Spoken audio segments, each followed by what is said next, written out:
मैं आपके माध्यम से अपनी स्ट्रेटजी बताऊंगा, कुछ अपने बारे में जानकारियां भी दूंगा। और क्योंकि मैंने स्टेट एग्ज़ाम और सेंट्रल यूपीएससी एग्ज़ाम दोनों क्रैक किए हैं, तो मुझे लगता है कि दोनों की स्ट्रेटजी में ज़्यादा कोई डिफरेंस नहीं है। बस है ही मेरी यूपीपीसीएस में 43 रैंक थी, जिसमें मुझे डिप्टी कलेक्टर का पद हासिल हुआ था। वो भी 2020 का ही एग्ज़ाम था। और यूपीएससी 2020 में मेरी 394 रैंक हासिल हुई है। तो गलती शुरू में मैं लास्ट टाइम मैंने ये करता था कि मैं पॉइंट्स की नंबरिंग नहीं देता था, मैं यहाँ केवल डॉट लगा के लिख देता था। तो ये सर ने मुझे बताया कि अगर प्रेजेंटेशन मैंने कहा ना अच्छी होनी चाहिए, तो उसके लिए आप सीधे सीधे नंबरिंग करिए 1 2। नमस्ते दोस्तों, मेरा नाम शिवम दिवाकर है। आप देख रहे हैं शिवम दिवाकर यूट्यूब चैनल। अभी हाल ही में 2020 का यूपीएससी सीएससी का रिजल्ट आया था, तो बहुत सारे जो अभ्यर्थी हैं वो सिलेक्ट हुए थे। तो आप लोग कमेंट भी कर रहे थे, शिवम भाई जो अभी हाल ही में सिलेक्ट हुए हैं उनका भी आप इंटरव्यू लीजिए, ताकि हमें भी पता चल सके वो कैसे पढ़ाई करते थे, ताकि हमारा भी सिलेक्शन हो सके। आज हमारे साथ में एक सर मौजूद हैं, इनका नाम है रजत कुमार पाल। पहले ये यूपीपीसीएस में भी सिलेक्ट हुए थे और फिर इन्होंने यूपीएससी की भी तैयारी की है, उसमें भी इनका सिलेक्शन हो गया है। 394 इनका रैंक है।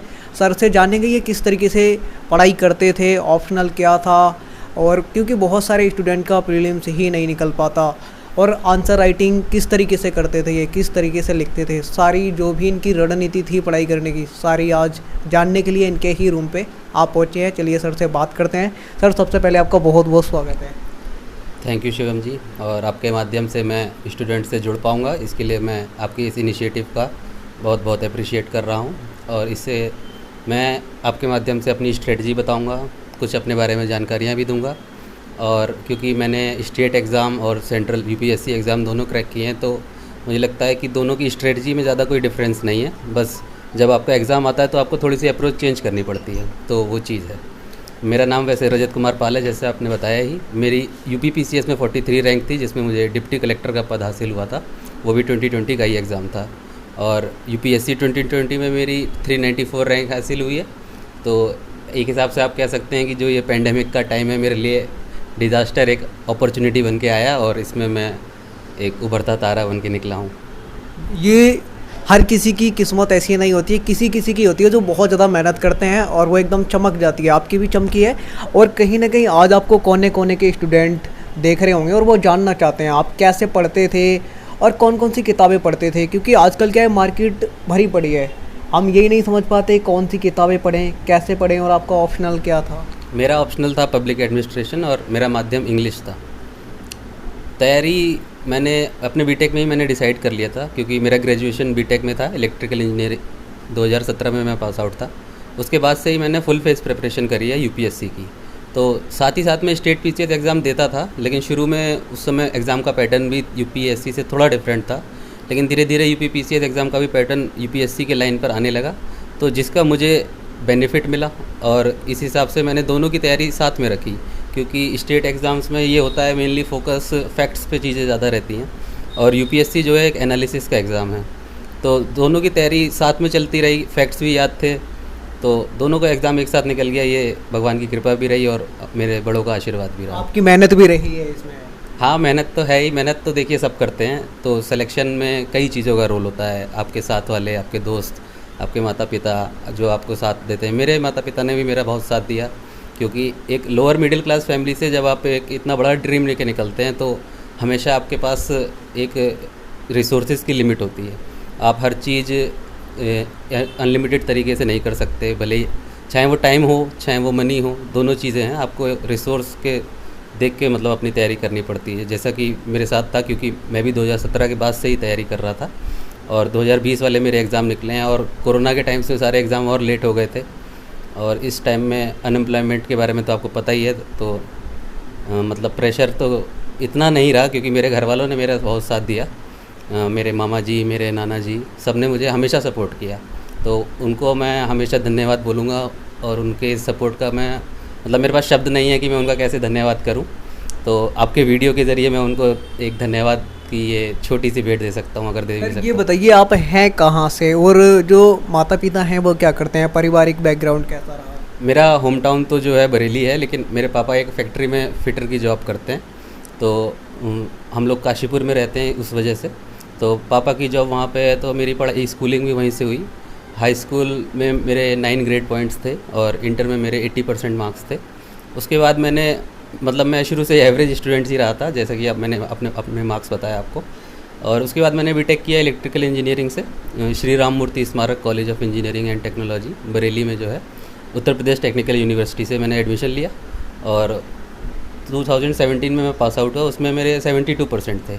मतलब I was not one of the toppers, I was the average student और मैं एवरेज ही था। तो यूपीएससी के लिए you don't have to be a topper, कोई भी एग्ज़ाम हो, क्योंकि केवल यूपीएससी नहीं, स्टेट पीसीएस भी मैंने दिया है। हाँ, और उसमें भी आप सिलेक्ट हुए थे? हाँ, सेलेक्ट हुए हैं, ये खुशी की बात है, बहुत ज़्यादा खुशी की बात है। ऐसे टाइम में 2 नौकरियां मिलना, वो भी दोनों ऑफिसर क्लास की।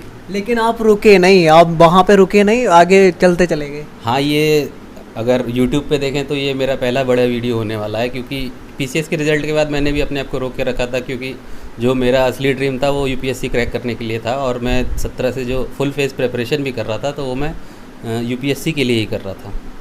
सर ये बताइए, जब हम शुरुआत में जो आज बहुत सारे ऐसे एस्पिरेंट भी देख रहे होंगे जो कहीं ना कहीं वो अपनी तैयारी शुरू करना चाहते हैं, वो कहाँ से शुरू करें, कैसे करें, ये एक बड़ा डाउट होता है। पहले सबसे पहले तो आपको डिसीजन लेना पड़ेगा कि आपको तैयारी ही करनी है। तैयारी इन द सेंस मतलब आपको इसके लिए टाइम देना पड़ता है, क्योंकि जो आपका शुरू वाला टाइम होता है वो सबसे ज़्यादा क्रिटिकल होगा। जब आपको पूरा सिलेबस आप जब कवर करेंगे तो उस समय आपको केवल आपके पास 2 चीज़ें होती हैं, क्योंकि यूपीएससी की तैयारी आप जो समाज सेवा बनने के लिए, एक सिविल सर्वेंट बनने के लिए जो आप जा रहे हैं, उसके लिए पहले आपको समाज से 2 कदम पीछे लेने पड़ेंगे। जैसे कि अगर मैं आपको एग्जांपल दूं, जब भी शेर अपना कोई शिकार करता है तो वो अपने लक्ष्य, वो उसका लक्ष्य होता है, तो वो अपने लक्ष्य को पाने के लिए पहले छलांग मारने के लिए 2 कदम पीछे जाता है।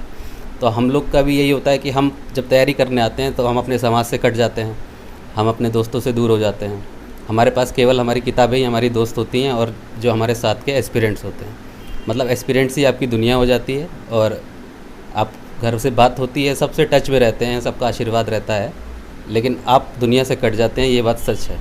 तो इसलिए आपको इसमें आपके पास फोकस, कंसंट्रेशन, ये दोनों चीज़ की बहुत ज़रूरत हमेशा रहती है। लेकिन इस सबसे ज़्यादा होना चाहिए आपको अपने ऊपर कॉन्फिडेंस, क्योंकि ये पेपर एक बहुत लंबा प्रोसेस है। एक अटेम्प्ट कंप्लीट होने में ही आपका 1 साल लग जाता है, और अब किसी भी स्टेज पे अगर आप अटकते हैं तो यू हैव टू बैक, आप 0 लेवल पे वापस आ जाते हैं। क्योंकि जब मैंने पहला अटेम्प्ट दिया था प्रीलिम्स 2018 में दिया था, तब मेरा प्रीलिम्स में मेरे 80 के अराउंड मार्क्स थे, तो मतलब 20-22 नंबर से रुका था। तो उस वक्त जस्ट मैं सिलेबस कंप्लीट ही कर पाया था। तो फिर मैंने अपनी प्रीलिम्स की स्ट्रेटजी बदली, तो वो मैं आपको डिटेल में अभी बताऊंगा। तो उसके बाद मेरा फिर अगले राउंड में, अगले 2019 अटैम्प्ट में मैंने मेंस लिखा था, उसमें मेरा प्रीलिम्स हो गया था और मेरे 110 के अराउंड मार्क्स भी आए थे। तो उसमें मैंने मेंस लिखा था, तो उसका मेंस मेरा 18 नंबर से कट ऑफ से नीचे आ गया था, तो उस पर मेरा मेंस नहीं हुआ। मतलब 2 बार मैं वापस फिर से उसी लेवल पे आया, फिर से प्री की पढ़ाई करनी पड़ी। तो प्री मैंने 3 बार दे चुका हूँ, तो प्री के अच्छा खासा अंदाज़ा हो गया है। और जब इस बार मेरा सिलेक्शन हुआ तो मेंस की जो कट ऑफ है उससे मेरे 70 नंबर मेंस में ऊपर हैं। तो यानी इस बार मैंने जब आंसर राइटिंग पे फोकस किया, तो क्योंकि जो UPSC civil service mains paper है, तो उसका नाम जो मेन है वो सच में मेन है, वो आपके पूरे सिलेक्शन के लिए बहुत ज़्यादा मेन है, इसलिए उसका नाम भी मेन है। ये क्वेश्चन आ रहा है मेरा आपसे, क्योंकि अगर हम देखें यहाँ पे देखा जाए तो इस एरिया में जैसे नेहरू विहार हो गया, मुखर्जी नगर, वजीराबाद, संत नगर, गांधी विहार, गोपालपुर, ढाका विलेज, इंदिरा विकास कॉलोनी, यहाँ पे कहा जाता है कि हिंदी मीडियम के जो एस्पायरेंट हैं वो सबसे ज़्यादा रहते हैं। लेकिन आप एक इंग्लिश मीडियम के एस्पायरेंट हैं और आपने मुखर्जी नगर के आसपास का ये जो एरिया है, वजीराबाद, संत नगर, बुरवाड़ी के साइड रह के ये सफलता हासिल की है। बहुत सारे लोग कहते हैं इंग्लिश मीडियम वालों को करोलबाग और राजेंद्र नगर जाना चाहिए, और आपने यहीं से ये सफलता हासिल की है। और आप यहीं क्यों रहते थे? कहा जाता है यहाँ तो कोचिंग ही नहीं है इंग्लिश मीडियम की। देखिए, जगह से तो आप ऐसा कुछ लोग कहते हैं, लोग तो घर से भी तैयारी करते हैं, आपने देखा होगा, लोग घर से भी सिलेक्शन लेते हैं।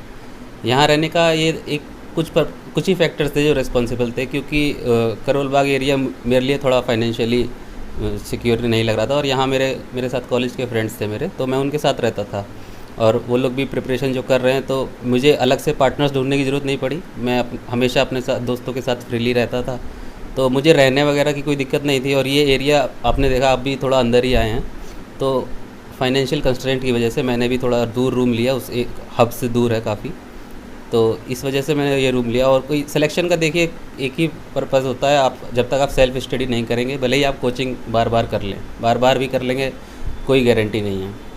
लेकिन अगर आपको सेल्फ स्टडी नहीं करेंगे तो फिर सिलेक्शन की नहीं होगा, ये गारंटी मैं दे सकता हूँ। आपने भी कोई कोचिंग ज्वाइन किया था, क्योंकि यहाँ पे स्टूडेंट कोचिंग ज़्यादा ज्वाइन करते हैं?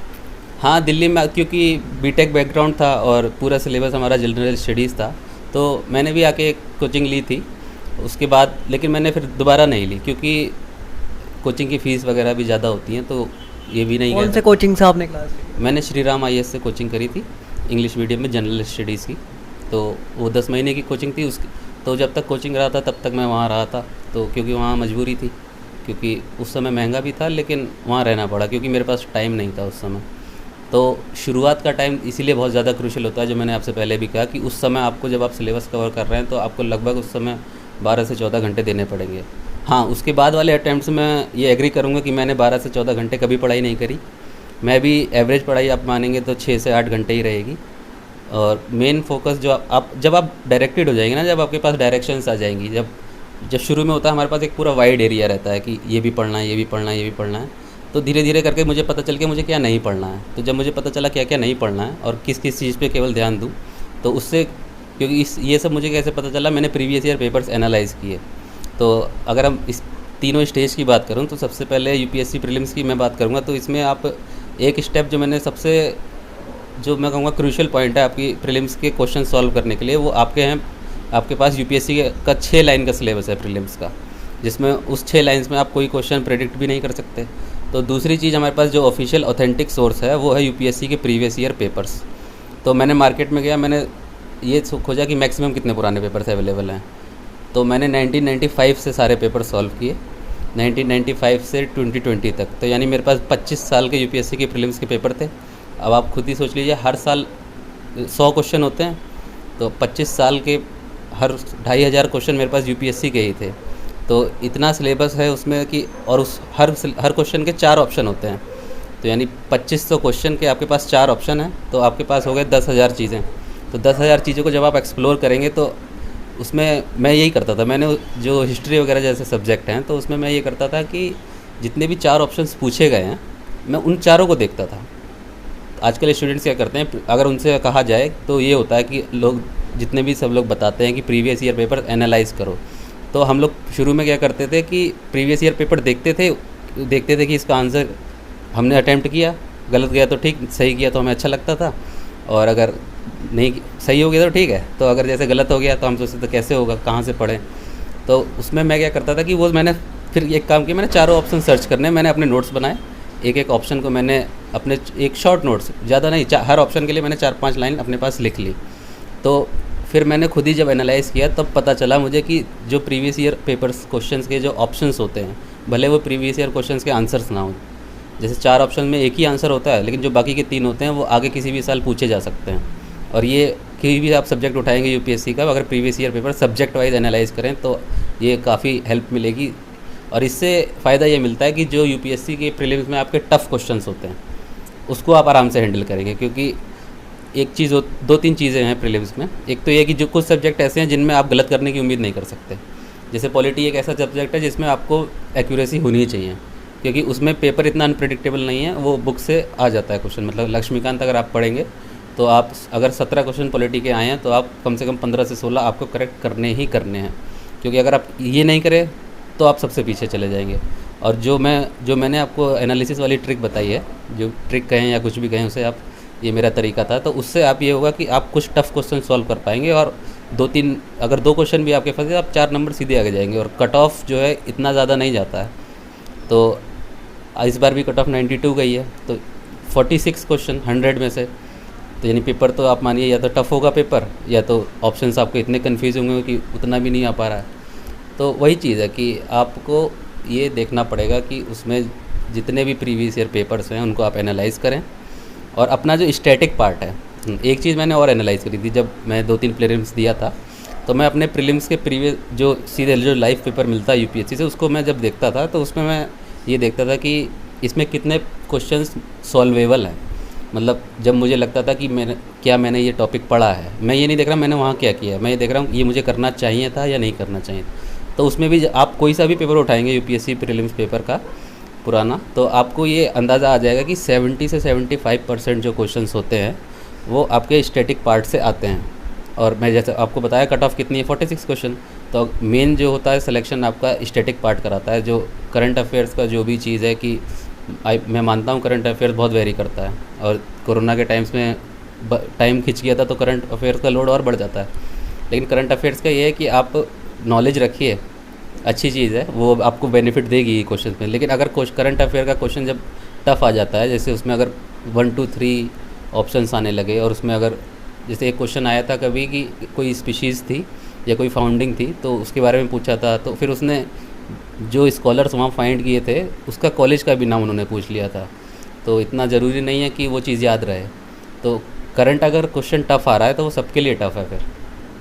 तो इससे करंट से अफेयर से डरना तो नहीं चाहिए मेरे हिसाब से। तो नॉर्मल करंट अफेयर अगर वन वर्ड आएगा कि कौन सी रिपोर्ट किसने दी, तो ये तो सब करेंगे। तो बस उतना अपना करंट अफेयर अपडेट रखें, और बाकी मेन रोल जो है वो आपका स्टैटिक ही प्ले करेगा प्रीलिम्स में। तो स्टैटिक पार्ट और आपका प्रीवियस ईयर क्वेश्चंस के एनालिसिस, जिसमें आपको एनालिसिस करने के बाद ही पता चलेगा कि क्वेश्चन रिपीट हो रहे हैं, क्योंकि ये लोग कहते हैं कि यूपीएससी कोई क्वेश्चन रिपीट नहीं करता है। क्वेश्चन डायरेक्टली रिपीट नहीं करता है, मैं ये कहूँगा इनडायरेक्टली रिपीट होते हैं। और फिर इतने में प्रीलिम्स में इतना ज़्यादा फोकस नहीं। और जब आप ये चीज़ कर लेंगे ना, तो आप 2-3 महीने में जब भी प्रीलिम्स का पेपर देंगे तो आप आराम से पढ़िए, 2-3 महीने में आपके नंबर भी इम्प्रूव होंगे। और हाँ, टेस्ट सीरीज़ आप अगर ज्वाइन कर सकते हैं तो ज्वाइन करिए, वो बहुत अच्छी बात है। अगर आप फिर भी ज्वाइन नहीं कर पा रहे हैं किसी भी रीज़न से, तो आप यहाँ मुखर्जी नगर में पूरी मार्केट आप यहाँ से टेस्ट सीरीज़ उठा सकते हैं और अपने रूम पे लगा सकते हैं। जो जैसे फर्स्ट अटैम्प्ट दे रहे होते हैं उनके लिए मैं ये कहूँगा, अगर उनको माहौल वाली चीज़ चाहिए तो वो लोग टेस्ट सीरीज़ ज्वाइन कर सकते हैं, बिल्कुल कर सकते हैं, वो लोग ज्वाइन करें। अगर फिर भी लोग होते हैं अलग अलग बैकग्राउंड से, अगर वो नहीं भी कर पा रहे हैं तो माहौल वाली कई जगह फ्री टेस्ट भी होते हैं, तो हर चीज़ अवेलेबल है, बस थोड़ा वेट करना पड़ता है। उसमें आपको टेस्ट कम मिलेंगे लेकिन आपको एक बार माहौल मिल जाएगा। लेकिन आप अपनी तैयारी अगर पूरी रखेंगे तो कॉन्फिडेंस रहेगा। क्योंकि 2020 में जब मैं प्रीलिम्स देने गया था तो मैंने ये सब करके बैठा था, तब मैंने कहीं भी जाके मॉक टेस्ट नहीं दिया था प्रीलिम्स का। जो भी करता था मैं यहाँ अपने इसी खुद प्रैक्टिस करते थे। हाँ, मैं यहीं इसी कमरे पे इसी टेबल पे मैं पढ़ता था, यहीं पे टेस्ट लगाता था अपने मार्क्स। और मार्क्स पे कभी ध्यान ना दीजिए, टेस्ट प्रीलिम्स की टेस्ट सीरीज जो भी जितने भी मार्क्स हैं, कभी मार्क्स पे ध्यान मत दीजिए। आप बस ये देखिए कि उसमें आप कितने क्वेश्चंस आपने जो अटैम्प्ट किए हैं उसमें जो मैं ये करता था कि पहले तो आप उसमें देखिए कि आपको 42, 45 या 30 भी होते थे। शुरू में ऐसा होता था कि केवल मेरे पास 30 क्वेश्चन ऐसे होते हैं जो श्योर शॉर्ट है, तो मैं वो करता था। फिर वो धीरे धीरे करके बढ़ते जाते हैं। जब ये चीज़ मैंने पढ़ी ना प्रीवियस ईयर वगैरह, तो वो 40-45 पहुँचता था। फिर उसके बाद मैं थोड़ा गैस वर्क करता था, जो बाकी सब लोगों ने, मैंने भी सीखा था यूट्यूब से ही। आप जैसे लोग यूट्यूब पे डालते हैं तो उन लोगों से मैंने भी सीखा था कि हाँ कि किस क्वेश्चन में आपके पास दो ऑप्शंस में गैस कर रहे हैं, किस में 3 कर रहे हैं। तो वो चीज़ जब आप टेस्ट देंगे ना, तो आप अपने पर्सनल एनालिसिस से ये बता पाएंगे कि आपको कितना अटैम्प्ट करना है। आप अगर पहले से सोच के जाएंगे प्रीलिम्स में इतना अटैम्प्ट करके आऊँगा, तो नहीं। क्योंकि कट ऑफ लास्ट टाइम 100 थी, इस बार 92 है। 100 नहीं थी, 99 के आसपास थी, जो भी थी, लेकिन इस बार 92 है। तो कट ऑफ कैसे नहीं, वो पेपर देख के आपको वहीं पता लग जाएगा कि आप किस लेवल पे हैं, तो आप उस हिसाब से अटैम्प्ट करिए। इस बार जब आप इंटरव्यू में लगभग आप इंटरव्यू भी आपने 2 बार लगभग दिया है। इंटरव्यू मेरा पहला था, ये पहला था, इससे पहले मेरा मेंस क्लियर नहीं हुआ था। अच्छा अच्छा। तो ये बताइए, इंटरव्यू जब आप देने गए थे वहाँ, तो वहाँ पे किस टाइप के क्वेश्चन पूछे गए थे? ज़्यादा हार्ड थे, करंट के टॉपिक पे थे, या मतलब ओल्ड टॉपिक पे थे? क्योंकि जो अब जाने वाले हैं स्टूडेंट, वो कहीं ना कहीं थोड़ा घबराते हैं, उनको आप बताइए आज। इंटरव्यू तो आपका पर्सनैलिटी का टेस्ट होता है। देखिए, उसमें वो आपकी नॉलेज वगैरह नहीं देखते हैं, वो बस आपका कंडक्ट देखते हैं, आप कैसे बोल रहे हैं, आपका कॉन्फिडेंस। और नॉलेज मैटर इंटरव्यू में नहीं करती है, क्योंकि इंटरव्यू में कोई आप अगर मुझसे कुछ भी पूछे, अभी मैं आपको 90% दे रहा हूँ, मैं अभी नहीं बता पाऊँगा। आप अगर कोई भी चीज़ सिलेबस का भी पूछेंगे तो 90% चांसेस है मैं गलत बताऊँगा। तो इंटरव्यू में वो ये नहीं, अगर आपको नहीं आता है तो आप सॉरी बोल दीजिए। मैंने भी सॉरी बोला था। मुझे अभी इतने पूरा तो फेज़ याद नहीं है क्या क्या पूछा था। हाँ, 1-2 क्वेश्चंस मुझे याद हैं, जो उन्होंने मुझसे मी टू कैंपेन के बारे में पूछा था, और जो अमेरिका में ब्लैक लाइव्स मैटर वाली कैंपेन थी। तो उस पर अगर वो कोई चीज़ पूछ रहे हैं, तो अगर आप इतना ऊपर की नॉलेज सबको थी, क्योंकि तो पुराना है मी टू कैंपेन, तो आपको बस अपना ओपिनियन रखना होता है इंटरव्यू में। मतलब आपको पास अपना स्टैंड होना चाहिए, क्योंकि आप आगे जाके ऑफिसर बनने वाले हैं। तो you will have to take stand, you will have to give recommendations. तो इस वजह से interview is not a test of knowledge. ये आपके बहुत सारे लोग कहते हैं कि जो मेंस होता है उसके लिए एनसीईआरटी पढ़नी चाहिए, क्या ये सही है?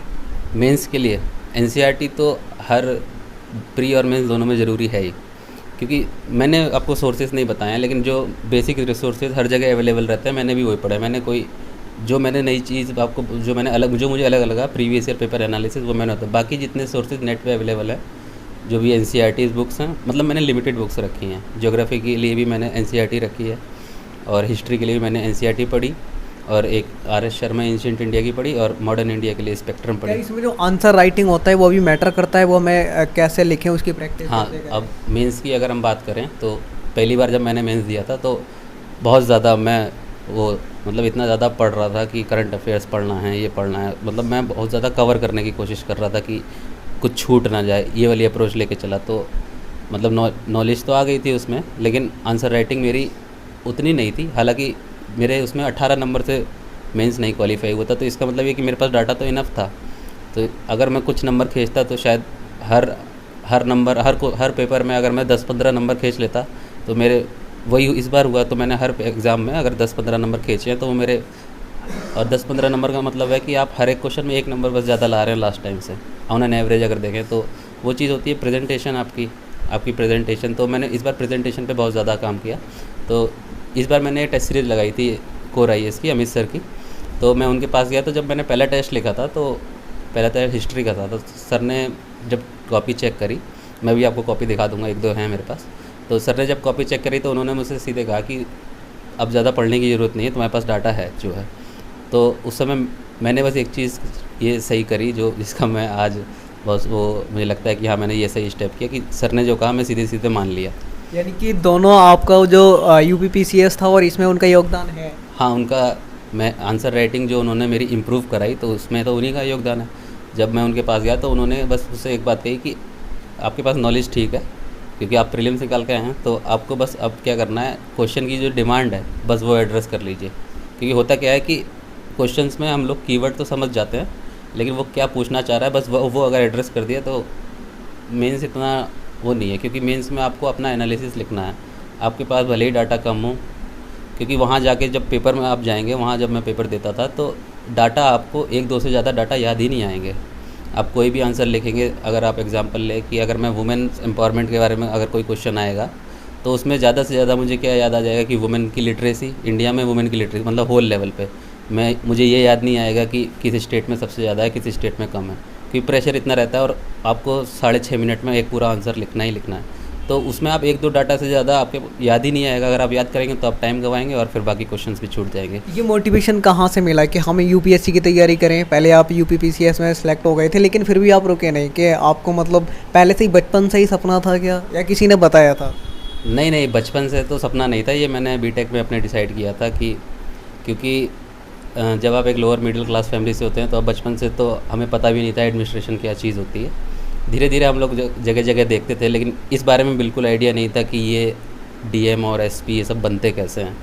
तो फिर जब कॉलेज में आए तो थोड़ा जानकारी ली, तब पता चला कि सब हमने सोचा कि यहाँ कोई सर्विस करी जाए जो अपने समाज के लिए थोड़ा बेटरमेंट कर सके। तो सबसे बेस्ट सर्विस इंडिया में एडमिनिस्ट्रेटिव सर्विसेज ही हैं, तो इसकी तैयारी करी। साथ ही साथ कोई जॉब नहीं करी मैंने मतलब केवल फुल फेज प्रिपरेशन ही करी, क्योंकि मुझे पता था, अपने ऊपर कॉन्फिडेंस तो था ही कि हाँ कुछ ना कुछ तो होगा ही, क्योंकि श्योरिटी तो कुछ भी नहीं है एग्ज़ाम में कि कब क्या हो जाए। और साथ में दूसरा एग्ज़ाम भी निकल गया तो ये तो और अच्छी चीज़ थी। तो दोनों एग्ज़ाम का फ़ायदा ये था, उस समय मुझे ये बहुत लकी था कि दोनों एग्ज़ाम की जो डेट्स थी वो हमेशा 3-4 दिन वेरी करी हैं। क्योंकि 4 तारीख को मेरा UPSC का प्रीलिम्स था तो 10 तारीख को मेरा PCS का प्रीलिम्स था। तो मैं बस सेम तैयारी के साथ दोनों में गया और दोनों का प्रीलिम्स हो गया। फिर जब मेंस आया तो 7 जनवरी से 17 जनवरी तक मेरा UPSC का मेंस था और फिर 20 जनवरी से मतलब 3 ही दिन बाद मेरा PCS का भी मेंस था। बहुत सारे स्टूडेंट कहते हैं कि हमें लाइब्रेरी भी जाना चाहिए। मुझे लगता है कि आप कभी लाइब्रेरी नहीं गए, अपने रूम में ही पढ़ाई की है, और आपने रूम में मतलब मैप भी लगाए हुए हैं और काफ़ी चीज़ें लिख के लगाई हुई हैं नोट पैड पे। तो यहीं पे लाइब्रेरी बनाया था क्या आपने? हाँ, यहाँ देखिए कितना स्पेस है, आप खुद ही देख रहे हैं। और लाइब्रेरी में एक छोटी सी टेबल मिलती है, तो लाइब्रेरी अगर ज्वाइन करते हैं लोगों को आदत होती है, अच्छी चीज़ है। अगर आपने की थी या नहीं? मैंने नहीं की थी, क्योंकि मैंने एक टाइम करी थी 2 साल पहले। मैं इसलिए बता रहा हूँ, अगर लाइब्रेरी लगानी है तो आप टेस्ट लिखने, जैसे रूम पे ही होता है कि कभी कोई आ जाए या कुछ हो जाए, तो लाइब्रेरी आप टेस्ट सीरीज़ देने, जो लोग टेस्ट सीरीज नहीं, मैं टेस्ट सीरीज़ ज्वाइन नहीं कर पाता था तो मैं लाइब्रेरी टेस्ट लेके लाइब्रेरी चला जाता था टेस्ट लगाने। और यहाँ पे मैं सेल्फ स्टडी, यहाँ पे भी टेस्ट लगाया मैंने। तो कुछ 1-2 महीने मैंने लाइब्रेरी करी थी, तो टेस्ट लिखने चला जाता था मैं, लेकिन मोस्टली मैंने प्रिपरेशन मेरी 95% इसी रूम पे है। और यहीं से आपको सफलता मिली है। हाँ, मैं यहीं पे अपने स्टिकी नोट्स वगैरह सब यहीं चिपकाता था, यहीं चिपका देता। मैप्स में मैप का कोई सवाल आया तो मैं मैप में नोट्स बना लेता था। तो कुछ क्वेश्चन ऐसे होते हैं ना, जैसे मेरे सामने अगर मैप है, जैसे आप ये देखेंगे, ये जो मैप पे इस पे मैंने लाइनें खींच रखी है, तो 18 वाले प्रीलिम्स में एक क्वेश्चन आया था कि उसमें सीधे सीधे यही पूछा था कि दिल्ली के लॉन्गिट्यूड पे इंडिया का कौन सा सिटी पड़ता है। तो ऐसे कई ऑप्शन थे, हैदराबाद, बेंगलोर। तो मैं यहीं बैठ के पढ़ता था, मुझे बस ऐसा दिन भर मैप दिखता था, तो मुझे बस अंदाज़ा लगा और मुझे अंदाजे से ही मैं बेंगलोर मार के आया। मुझे कोई लैटिट्यूड लॉन्गिट्यूड याद नहीं थे और मेरा क्वेश्चन सही हो गया था। तो ये चीज़ मतलब आप देखना पड़ेगा कि आप जो चीज़ कर रहे हैं, छोटी छोटी चीज़ें होती हैं जो जगह जगह आपके काम आएंगी, भले ये पता ना चले। अगर मैं ये इस बात को एनालाइज नहीं करता तो नहीं पता चलता कि मैंने कैसे सही कर दिया। आज आपको जो न्यू छात्र देख रहे होंगे उनको आप क्या कहना चाहेंगे, और माता पिता को क्या संदेश यहाँ पे कुछ कहना चाहेंगे उनको? न्यू छात्रों को मैं यही कहना चाहूँगा कि अपने ऊपर कॉन्फिडेंस रख के पूरी फुल फेज प्रिपरेशन कीजिए और डिस्ट्रैक्शन से बचिए, क्योंकि एक लंबा फेज़ होता है प्रिपरेशन का और सबकी लाइफ में अलग अलग फेज़ चलते ही रहते हैं। तो अगर आपको थोड़ा सा अपने आप को सख्त बनाना पड़ेगा कि आप बाकी चीज़ों से अलग रहें, क्योंकि मेरे फैमिली का सपोर्ट इसमें यही इसलिए बहुत अच्छा था कि अगर घर पे छोटी मोटी परेशानी होती भी थी तो घर वाले मुझे एक हद तक नहीं बताते थे, क्योंकि उन्हें पता था चलिए पढ़ाई कर रहा है तो पढ़ने दीजिए। तो ये चीज़ दोनों तरफ से होता है, इसलिए कह रहा हूँ ना कि केवल मेरी मेहनत नहीं है, ये मेरे घर वालों की, मेरे मामा मामी की, सबकी मेहनत है।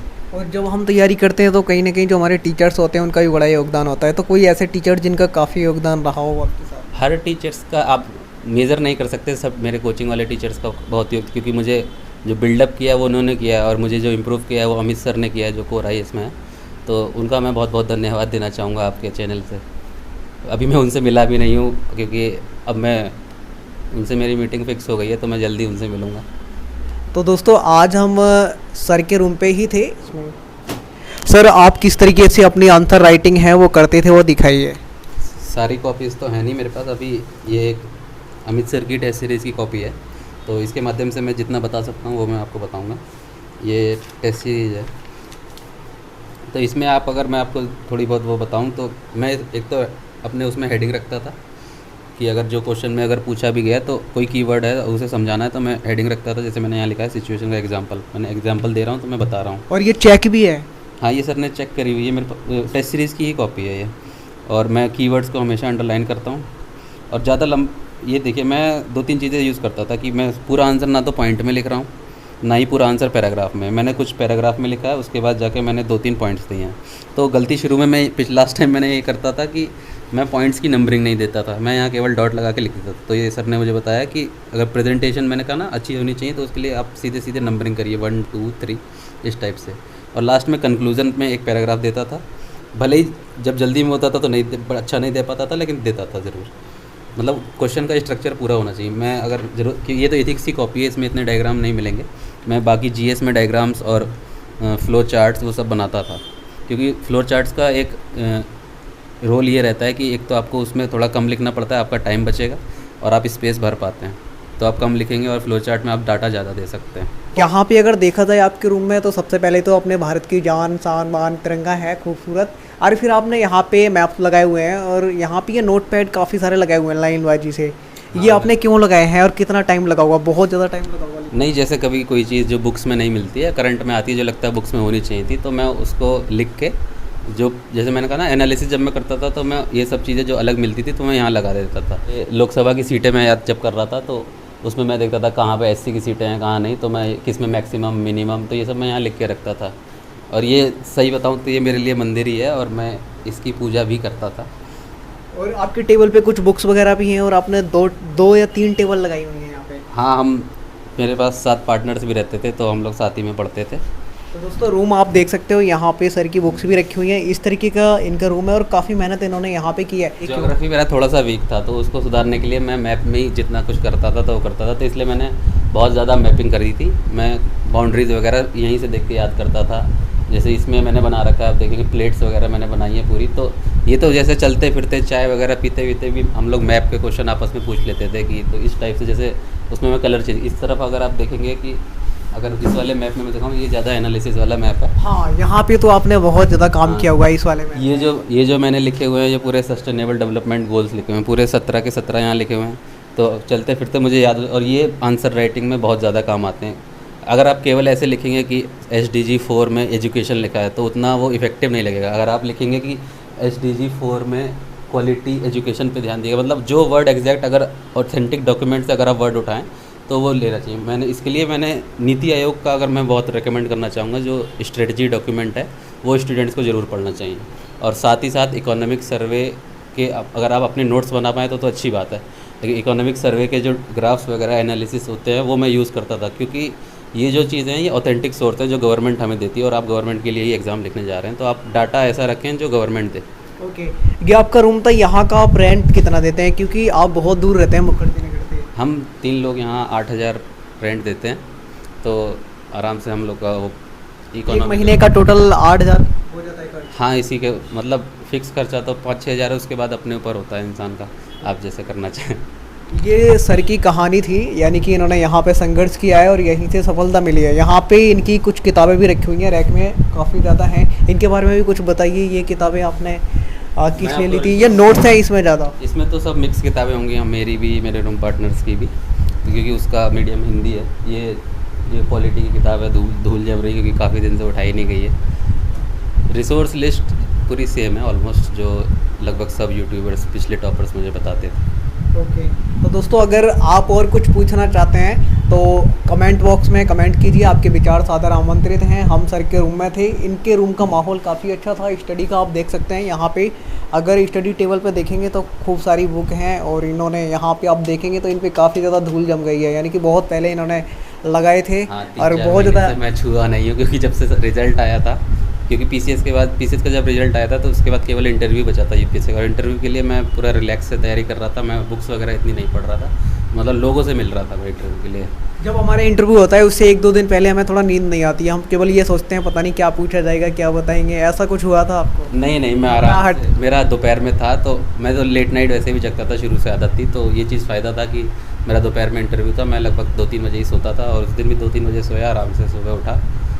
तो नींद ऐसा कोई, मैं कह रहा हूँ ना कि अगर आप अनजान लोगों से उस समय मिलेंगे लोगों से, तो आपको बोलने की हिचक जाएगी। तो वही चीज़ होती है वहाँ पे भी, आप अननोन ऑफिसर से मिल रहे हैं, तो अनजान लोगों की बजाय मैं अगर ये कहूँ कि आप ऑफिसर्स से मिलें, क्योंकि हर किसी के नसीब में नहीं होता। मेरे एक मामा जी हैं, वो यहाँ पे ICLS में हैं, तो उन्होंने मुझे मिलवाया था, तो उनका भी मैं बहुत थैंक यू बोलना चाहूँगा। उनका नाम है सत्यपाल सिंह। ये जगह संत नगर है क्या? हाँ, ये बाबा कॉलोनी है, बुराड़ी। यहाँ से मुखर्जी नगर पास में पड़ता है, मैं ऑटो से चला जाता था। जब जितने भी मेरे साथी हैं जिन्होंने मेरे साथ योगदान दिया, क्योंकि सबका नाम लेना एक साथ मुश्किल है, मैं सबको एक बहुत ज़्यादा धन्यवाद देना चाहूँगा। मेरे दोस्त, मेरे रिश्तेदार, मम्मी पापा, नाना नानी, मामा मामी, सब। दोस्तों आज की वीडियो में इतना ही। जय हिंद, वंदे मातरम।